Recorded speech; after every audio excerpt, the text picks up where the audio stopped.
Alors cette expérience, oui, c'est regarder les étoiles comme si elles étaient en bas. Oui, Et il y a beaucoup de, parce que j'ai eu la chance de voir ce livre traduit en 24 langues, et il y a beaucoup de gens dans le monde qui ont fait certaines de ces expériences, qui ont pu m'écrire, qui m'ont raconté.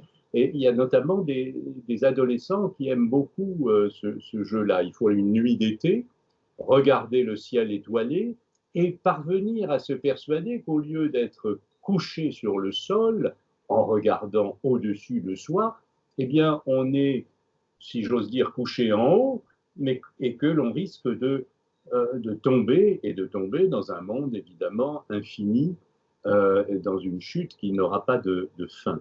Alors ce n'est pas seulement une métaphore possible des vieilles allégories de la chute et de la descente de l'âme ou des choses comme ça. Je crois que c'est aussi une manière de s'interroger sur ce qui nous paraît en équilibre.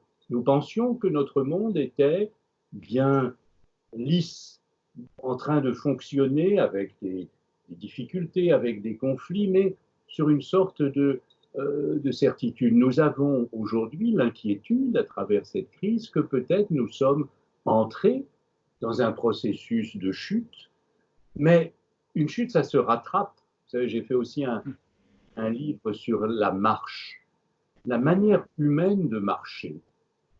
C'est d'entamer une chute, de s'empêcher de tomber et de recommencer.